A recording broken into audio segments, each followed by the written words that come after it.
Hey guys, James here again. This would be what if Luffy was Thorfinn's reincarnation. So, in this what if, well, first off, you guys know who Thorfinn is. He's from Vinland Saga, he's the main character. He's a pretty good character too.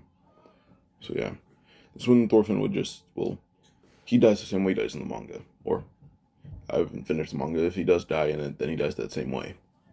But then he reincarnates inside Luffy, and, well, we're gonna go over Luffy's past, which isn't much different according to canon. So, with this one, well, before Sabo set sail out on his own, Luffy and Ace run into the kingdom, and they kind of just bum rush Sabo's parents. They find out where they were, and they bum rush him. Like, they still go in the whole disguise, but then as soon as they get to the noble area, they bum rush Sabo's dad, beat him up, beat the guards up. They try to get Sabo out of there. So running, they run off the docks. Sabo said, like, oh, I have a prep ship ready. So they keep running to that small ship, and then eventually they bump into the Celestial Dragon. And the Celestial Dragon, well, he had his wife with him, and the wife basically called Luffy, Ace, and Sabo all kind of cute kids. But the husband is just like, these breasts are another place. And then had his guards pick up Luffy and Sabo. Then he just smirked, saying, you guys think you're so lively? I'll make you my slaves. We could use some lively ones. That Ace, Luffy, and Sabo are thrown onto the Celestial Dragon's ship and sailed away.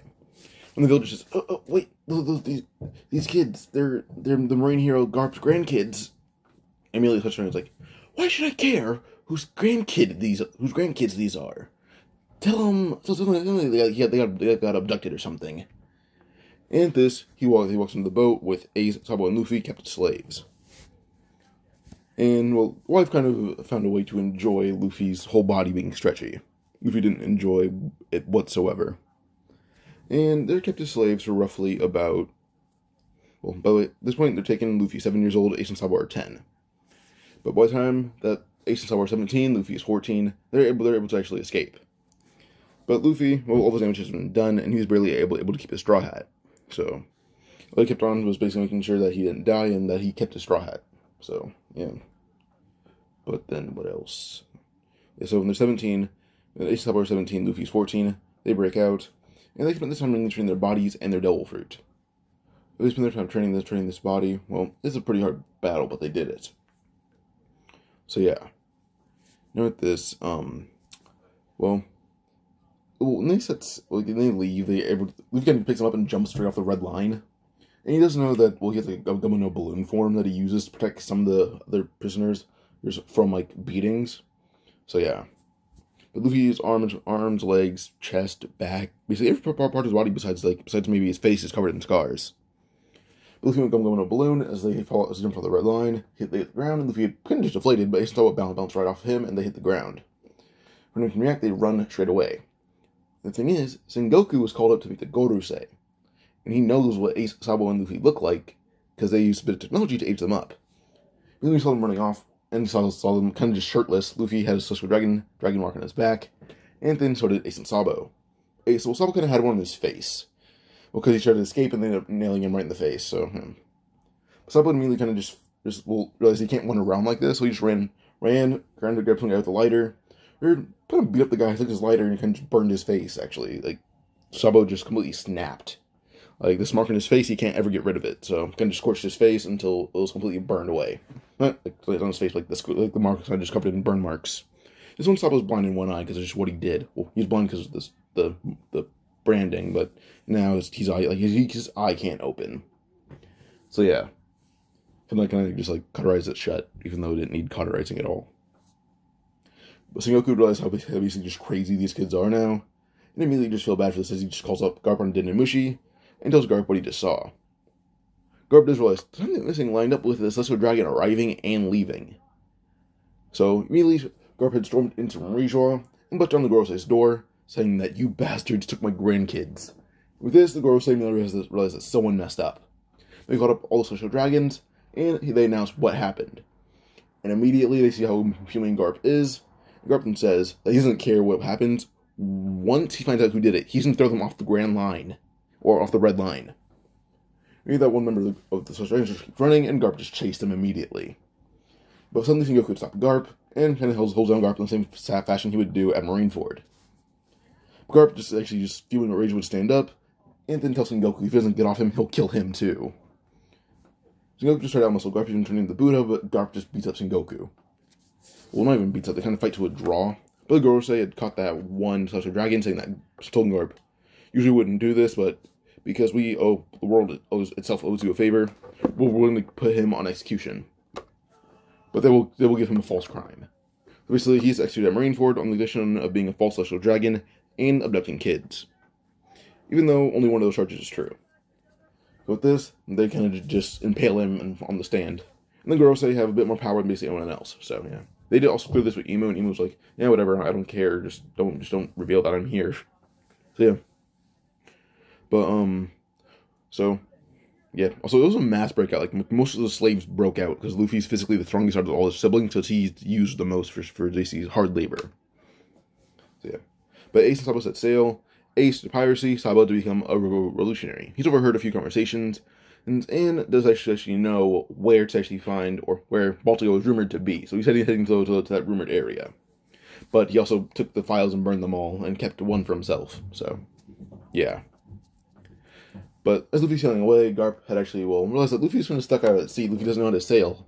Sabo and Ace don't either, but they try, and they do decent. Luffy found a way to somewhat go back to the East Blue, or towards the direction of the East Blue. And with this, Garp actually found Luffy, and realized that it was Luffy because of the straw hat and how worn down it was. Luffy was happy to see Garp again, and just broke down in Garp's arms. This Garp brings him back to Fuchsia, and everyone's happy to see Luffy again. They just Sabo and Luffy says, well, Ace is becoming a pirate, he refused to be on the side of the world government, and Sabo's the same way, but he's going to do it in a more direct way, as he says that Sabo's becoming a revolutionary. Garp immediately would drop trying to have these three become Marines. He knows that they are against world government and probably against him more than anyone else right now. In reality, that's farther from the truth for the whole Garp thing. They're not against Garp whatsoever. They probably know the Australians covered it up and didn't tell Garp. So, Garp isn't against them trying to become Marines at all. He wouldn't want them to be at this point. That's one big thing. That Garp and Marines were like, why couldn't you guys become Marines? He's like, why don't you stay in hiding? That's like one thing. Why don't you just stay in hiding like Luffy did it for 3 years? Luffy's hiding in Fuchsia for 3 years. Luffy Ace Sabo's bounties are currently actually active, as Luffy has an active bounty of around 80 million, Ace 120 million when he meets Whitebeard, and Sabo 300 million. They caused a mass breakout. They beat up Celestial Dragons along the way. Luffy rearranged Charlos' faces. He was mainly Charlos' slave and Charlos' sister's slave. But yeah. So he beat up Charlos, his sister, and their dad. And then he just left. And Mjolsgard actually helped these three escape. But no one knows it was Mjolsgard. So that's like the only Celestial Dragon Luffy doesn't hate is Mjolsgard. The girls say were also decently nice, but he doesn't like them either because they control the government, and the government didn't do shit to help them. So yeah. But yeah, like around 100% of slaves at Marijois, Luffy and Sabo broke out around 70% of all those slaves. So yeah. But on the other hand, Luffy didn't do anything but train his Devil Fruit and his raw ability, which allowed him to actually buy these daggers, and then, he bought these daggers, they're kind of just knives, the ones that Thorfinn has, but a bit better condition, because, yeah. But Luffy has these daggers, these dual knives, he has a sword, and he has a spear. Then from the guy that he bought this stuff from, he beat him up and robbed and stole his ship, so, yeah. Luffy's a bit more of a harsh person in this one, he's a lot more stoic as well. But to name a few of Luffy's abilities without even using his Devil Fruit, which is how much training and everything he has to endure: super durability, agility, speed, reflexes, and strength. Strength a lot more than usual, as he has to. He's had like basically just like row ships or using his raw might, and it was a hard thing to do. Like Luffy will have to stretch his arms out, then just row one ship that's like the triple the size of the Sunny with his own 2 arms. So yeah. So Luffy's strength through the roof currently. And he did all the stuff from the age 7 all the way to 14. Yeah. Also, Luffy's intelligence is actually pretty close to Sanji's right now. So, yeah. Sanji is by no means dumb. He's about average intelligence, probably a bit above average, but Luffy's about as smart as Sanji is. He's also pretty good at navigating, and he's pretty much artist too, and a pretty good marksman. And a decent cook. Well, he's not a traditional cook. He's more like a jailhouse cook. Basically, say like jailhouse recipes is all he knows how to make. So he's the thing that he wants to kill basically all Celestial Dragons. Like he's like the Eren Yeager of Celestial Dragons. He wants to kill them all. One thing is that Luffy isn't a Celestial Dragon, at least not a revealed one. That is, but yeah. So he's a bit more brutal in actions, but he's still pretty nice to a decent amount of people. But then when Luffy does want to set sail, well, he wants to set sail on his vengeance quest. And with this, well, his first stop is Shelltown. Well, first, Alvida's crew, but he beats all of Alvida's crew until bazooka Alvida away. And then Kobe would join his crew. Luffy does feel for Kobe, and Kobe actually asks Luffy why. Like, Kobe just draws that Luffy is someone who has a very menacing and depressed aura about him. Kobe does ask about this, and Luffy just says that he used to be a slave for the Celestial Dragons. Which should shock him.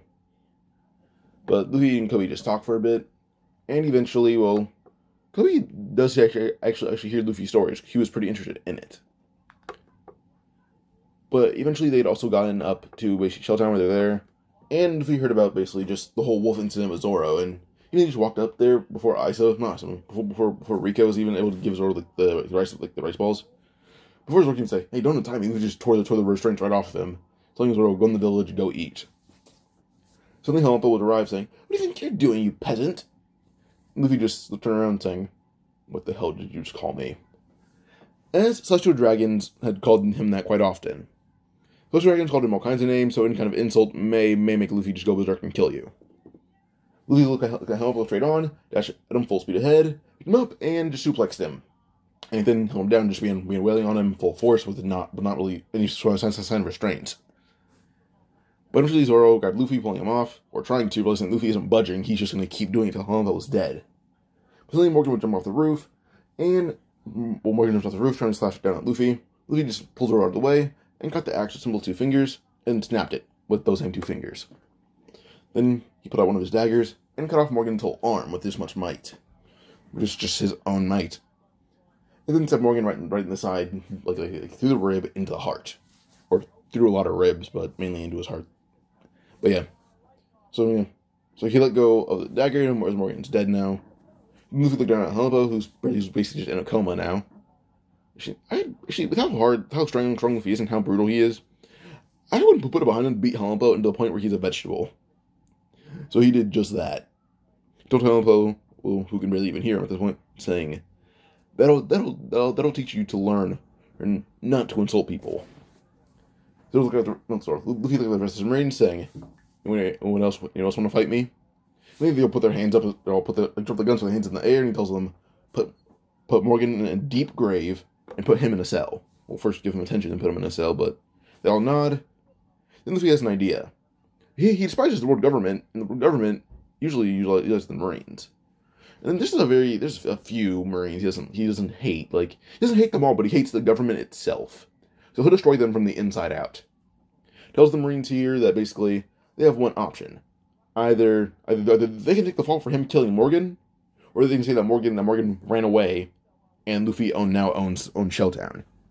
He'll tax them around like 3% of all the money that goes into this town a month will go to him, and he'll find a way for it to work. So Luffy's way of basically destroying the world government, absorb a lot of their marine bases of the east. The chances are Luffy easy to get on that town is these Marines like, yep, sure. We're not taking the fall from Morgan being dead, so yeah. And with this, Kobe actually asks Luffy if he's serious about this, and Luffy just nods, saying the government wronged him in a way that can never be redeemed by an apology, or by a jail sentence, by execution. They need to have everything they worked for destroyed. And then Kobe just says, well, I know a few other Marine bases in the east if you need that much help. Nodded, saying, good, let's go. Then until Zoro get on board, we'll first go grab your swords and get on board. So Luffy does have a decent sized ship, enough to fit at least 7 people. So, yeah, because he stole his ship. So Zoro walks inside, and no one sees obey Luffy at this point, because Luffy does seem to have Zoro does want to know who wronged Luffy this hard that he's willing to take over a Marine base in private.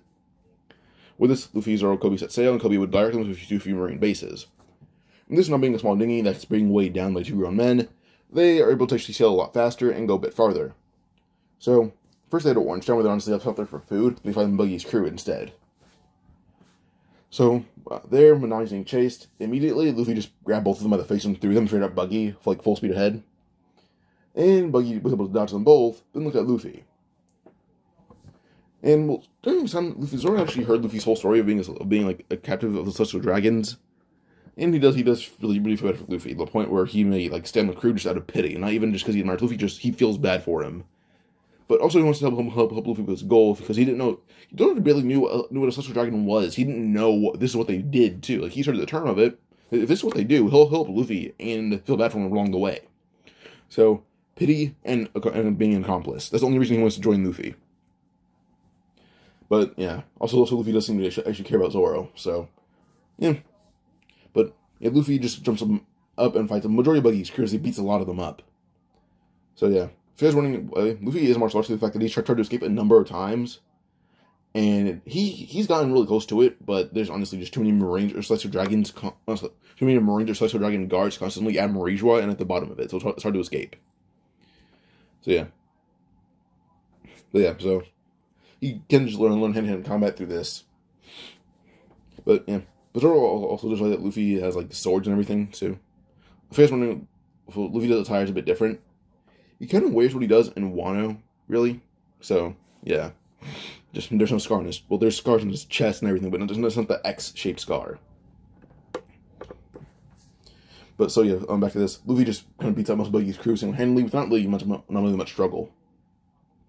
But, actually, Luffy did point kind of like a barrel of a gun right in Buggy's mouth, telling Buggy to leave the island, or else he'll shoot him in the head, and Buggy immediately just said, fine, I'll leave, and they all retreated.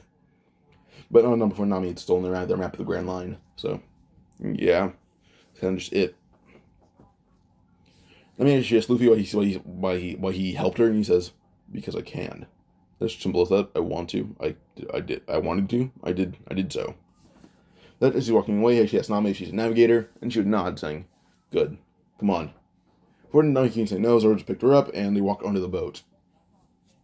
So, yeah. And this they sailed to, like, a random, like just marine base. Along the way, they had found Kuro's whole crew. The Black Cat Pirates that came across them. And the immediately walk below deck. There's a cannon. There's a cannon. There's only one of them. It was for sale, actually, but it does work. But there's only one cannonball. They made sure to aim it properly and fire it immediately, and it says it sank Kuro's whole ship. He's like, oh, there's a pirate ship. Sink it. Boom. That's how it's done. And they sail to that marine base that happens to be Nezumi's. When they arrive here, well, also one thing. Ace did get to the East Blue, and he kind of stuck aboard a merchant ship after they found him. Again, like, oh, just a random guy out at sea. He obviously here of his own accord. Then as they turned away from Ace, the ship did. Ace just snuck aboard, and the East Blue still found his fruit. So yeah, Ace still has the Mariner no May just a few months a few months later. But yeah, now with this, we should go on to Luffy, Nami, and Zoro at this marine base. And Nami is willingly helping Luffy defeat Nezumi at this point. Like, she's taking down all his connection. I might as well just help him. So here they basically defeat anyone of Nezumi's marines in their path. Eventually, Luffy looking at Nezumi, but Nami actually asks Luffy if she can beat Nezumi up. He then tells Nami that he read some of his letters, some of his records. Nezumi, either way, is gonna die. Either they beat him up, and the marines come, and then the Nezumi is killed, or they kill him. Then Nami actually asked Luffy to borrow one of his daggers. He said okay. She pulled out one of his daggers from his pocket, and shoved it straight in Nezumi's face, saying this is for helping Arlong, and not innocent villagers. So yeah. With this, Nami had killed Nezumi, and they take basically anything of value in here, and then they sell it off. So yeah, the Straw Hat crew has a decent amount of money now. They have over 300 million berries with them. And next up is Straw Village. They arrive there right as, like, Kuro is running out of the village, as he thought his crew would already be here, but they weren't. So he almost killed Mary and stabbed Kaya. Kaya isn't dying. She said, like, she missed a vital organ by accident. So, like, it was bleeding, but she wouldn't bleed out by any means. So yeah, Usopp's currently chasing Kuro, as Usopp kind of has like a knife in his shoulder. Kuro tried to stab him too, but Usopp barely dodge it, but knife got stuck in his shoulder. Before he can do anything else, Luffy just looks at Kuro and hits him right in the chest full force, and caves it in. Kuro hit the ground just dead immediately. Like, he fell to his knees with its caved in chest. And Luffy actually asks Usopp what this was all about, and he tells Luffy what Kuro did, and he goes, oh, the guy haven't been mentioned Black Cat Pirates, right? Usopp's like, yeah, he did once. He's like, alright, good. We already killed all of them on our way here. Usopp's just shocked that they already did all that. At this, the little villagers are helped by Luffy, Nami, and Zoro. So Luffy is decent with medical care. He's had to patch up his own wounds, a bit of his brothers, so they did the same thing to him. They patched themselves up, patched up Luffy, then vice versa. Also, just a few other random slaves. Most of there were slaves who were used to be doctors or nurses, and they even helped out with patching them up, and even taught them how to patch themselves up. So yeah, so they met all kinds of people that are willing to help them just because they're the youngest ones there, and they need to fend for themselves in their own way. So they helped them fend for themselves, or helped them and taught them how to fend for themselves. But yeah, so that's not where a lot of Luffy's skills come from. Is just people helping him because they felt bad that he was so young as a slave. But yeah, so what we're going to kind of just to Ace. He beat up Jinbei, and Jinbei actually saw like Ace's back by accident. Jinbei had mentioned it. Before he can do anything else, where Ace is like about to go on a rampage, but Jinbei caught Ace and then kind of pulled him in for like a hug. And Ace and Sabo, like, Jinbei kind of puts the mark on his chest, and some pirate mark is derived from Celestial Dragon's like branding. Like this is tattoos of branding from some pirates. For anyone that were a slave, we did this. And he actually offered to turn Ace's marking into this, and Ace agreed to that. So yeah, so as Wybird arrived, Ace was getting the branding of a fisherman pirate, and well, Wybird kind of questioned why some random human was getting it, and Jinbei described that this kid was a slave of the Celestial Dragons. And Ace said Ace is like, oh yeah, I got this is like 3 years ago. It's like, yeah, I got away a few months ago. And well, Wybird and Jinbei are shocked that it was that recent. Wybird asked Ace how long he's been a slave, and he says, a little over 7 years. And Levi and his crew knew he was like they knew he was a slave, but they didn't know how long he was. But they're like, you're 17, you're pretty young. And then Matsusen yelled, Ace, you were a slave since you were 10. You don't even mention that to us? And even Whitebeard thought that was horrendous. He's seen horrendous shit, he's done horrendous shit, but this is beyond belief. He says he had brothers that were slaves too, and like, do we need to go rescue them? And he's like, no, my youngest is the main reason we got away, because he jumped off the red line with us, and his devil protected us. So, and Wybird actually asked what's his name, and he's like, oh, Monkey D. Luffy, Sabo, and I'm Portuguese D. Ace. So yeah, but yeah, so Wybird keeping an eye out in the news for these two. But in the span of like 2 months, Sabo already had a bounty higher than Ace. So, yeah. And certainly Sabo is a Celestial Dragon. He's certainly working with the missionaries. So they found him out at sea just adrift, and he's currently shirtless, and they kind of saw the Celestial Dragon mark, so they helped him. And then, well, when Dragon says his name, Monkey D. Dragon, Sabo's like, oh, my brother has the same name. And he says, Dragon's like, Monkey D. Luffy, and Sabo just nods, saying, yeah, me and him were both slaves. And when he said this, everyone here had heard what Sabo just said, and Dragon almost lost it. Like, Dragon, like, put his fist on the wall, and put his hand on the wall, and the wall almost crumbled under Dragon, just immense anger. He actually asked Sabo if Luffy was still a slave, and Sabo's like, no, he escaped with us, he's the main reason we did escape. Or the main reason we escaped with our lives, but, yeah. So, yeah. So, Ace, Sabo, and a lot of other escapees credit Luffy to being the main reason they were able to get out of there quickly, because Luffy's effort was very handy with this. Also because of, I don't like to mention or say it like this, but a lot of the women's Celestial Dragons did appreciate a certain factor of Luffy's whole body being stretchy, so he just grabbed and pulled around basically the whole area of his from Rijua, so he knew it in and out. Even though he wasn't supposed to, he did. So yeah. If you guys get what I mean by that, you guys can just don't comment it, but you guys get it at least. But yeah.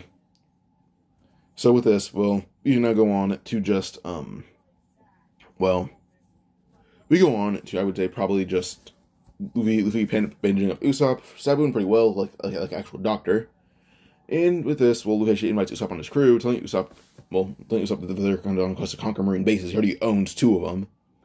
The Marines there were either, like, I mean, Luffy now owns it, saying that any money that you decide to earn, all goes to me. Screw your families, unless you have like a pregnant wife or just kids. But unless you have that, screw them. Give money to me. Money goes to me and my crew. I did the same to Shelltown, and I'm doing the same to you. So yeah. So yeah, now with this, we go on to basically the next arc being Baratie. While they're there, when Gin had walked in, Luffy actually gave Gin his food immediately, not eating it, and Gin ate happily. So, But while they're here, eventually, well, Luffy kind of sat down and talking to Gin for a bit. And Gin talked about how captivity was worse, and Luffy just said, yeah, he understands Gin. So,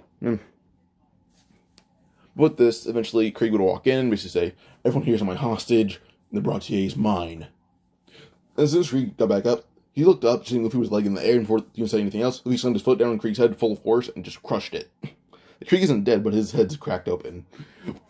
Give him like 10 minutes and he'll die. Ginyu says he apologizes for this and runs out holding Krieg, saying, run, everyone in there is freakishly strong, there's really strong pirate crews in there and everything. They're Mihawk's allies. As he doesn't know that they're chased out by Mihawk, and immediately everyone just retreats. So yeah. Full body was actually still in there, pretty beaten up, and just saw how easily Luffy's going to Krieg in one blow. So, yeah. But Luffy's brand, he's currently 80 million still. But then he thinks that's really hard, saying, "Oh wait, you're that escapee." And immediately Full Body just tries to fight Luffy, only to just get decked just right by Usopp, telling him to sit back down. As Usopp, Nami, and Zoro are freakishly loyal to Luffy more than before, just because he respects them and just cares for them in any way possible. So yeah. Anytime he thinks they're struggling, he does anything he knows that they like, and just tries to make it all better. He's like a very concerned parent to them, even though he's the youngest in the crew. So Usopp is willing to fight anyone for Luffy, because of how much Luffy cares for him. Yeah, so he just decked Full Body across the face, and knocked Full Body back to the ground. What was I? Usopp decked Full Body and his men retreat. After this, I could see them probably heading to Orange Town to deal with Arlong. As Nami does think, because Luffy handled Nezumi and Nezumi's base and Nezumi, she thinks that he could do it. So, they switch to Arlong Park. And at Arlong Park, they also have Johnny Yosuke with him. And Zoro, asked them to join them. So, yeah. Yeah, so, as it's at Arlong Park, Nami kind of just told everyone that Arlong's going to get defeated today. This did make them a bit nervous, but they went along with it. And then, as basically they all get to Arlong Park, Luffy just kicked in the door full force, he did before, and then told Arlong that he will not be enslaving people of the town anymore.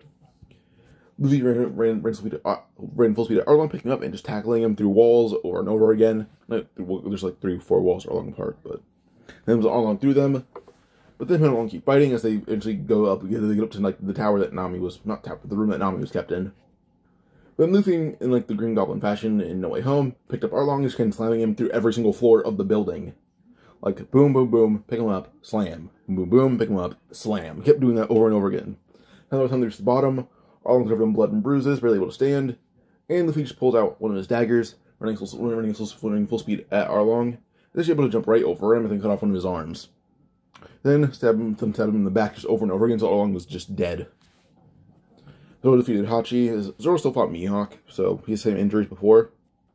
But as soon as they got to Kokoyashi Village, they went straight to Arlong Park. So Zoro fought basically multiple fishermen all at once from the start, and him and Sanji were doing the same. Sanji doing the same thing as him. So yeah. So Weekend Zoro beat basically every fisherman there besides maybe Arlong. So I'm confident Sanji, who's at full capability, is probably stronger than Zoro right now, and can do the same thing over and over again, including beating Arlong. And he did just that. Any fisherman he came across, he kicked the hell out of. But Usopp couldn't encourage Nami to go with him and beat up Chu, and she did just that. As those two combined, beat up Chu, and they do it successfully. So Chu's defeated. Arlong's dead, and then the villagers are just happy. And then Momu ate the remnants of the bodies, besides maybe Hachi and Kurubi. So yeah. But I'm mostly going to keep this a series. Honestly just a test, because this is a more graphic what if in terms of what Luffy would usually be doing in fighting and combat. So if this gets good reception, like in the comments or in the likes or just views in general, then I'll another part. But until then, always enjoy this what if, and subscribe for more. Adios.